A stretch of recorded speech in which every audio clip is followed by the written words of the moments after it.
Hello, dear viewers. Today we will go through the evocative verses of Kahlil Gibran when sorrow was born. In this parable, we find solace, reflection in the nurturing of sorrow.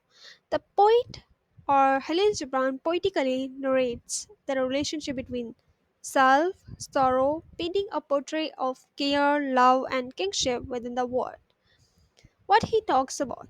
The parable begins with the acknowledging the birth of sorrow in Khalil Gibran's life.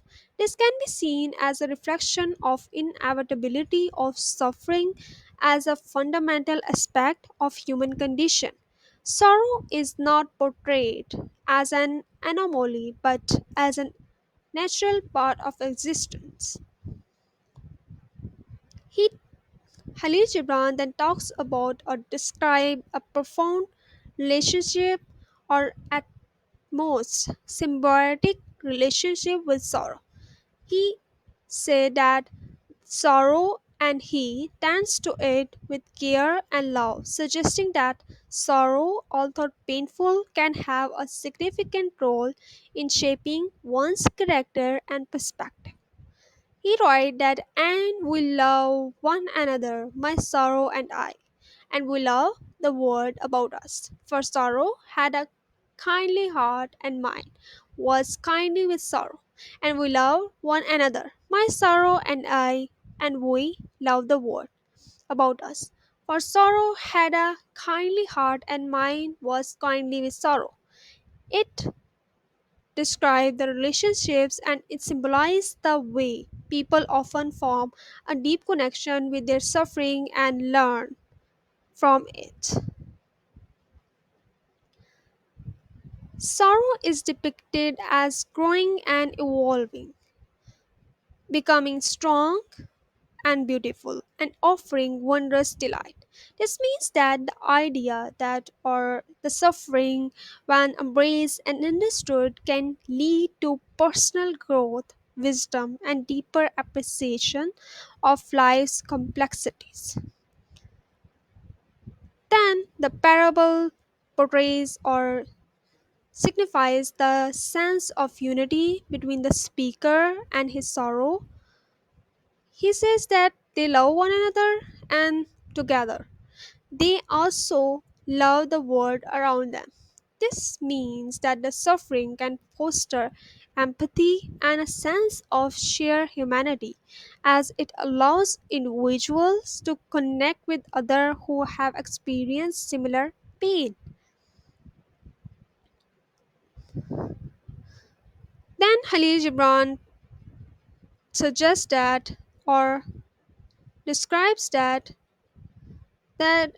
eloquence or describe the attributes or eloquence to sorrow, suggesting that it has the capacity to convey deep emotion and insight. The Khalil Gibran's own words and song become enriched by his experience of sorrow. This means that or aligns with the philosophical idea that suffering can be a source of profound understanding and creativity. Then the parable takes a poignant turn when it reveals that sorrow eventually dies, much like a living thing. This reflects the impermanence of all human experiences, include suffering. The loss of sorrow leaves the speaker feeling isolated and disconnected from the world around him. He says that his words and songs and presence lost their impact after the death of sorrow. This emphasizes the transformative power of suffering and how it can shape one's identity and relationship with the world. The speaker experiences are no longer as relatable or significant to others. In this philosophical context, the parable encourages contemplation of the role of suffering in human life its potential for personal growth and empathy. The and the permanence impermanence of all experience. It means that Halil Gibran wants to tell us that the sorrow, while painful, can be a meaningful and transformative part of human journey, ultimately shaping one's understanding of life, self, and the world.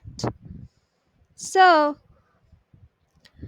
this is the parable that helps us to understand the what Halil Gibran wants to tell us about the suffering and his self.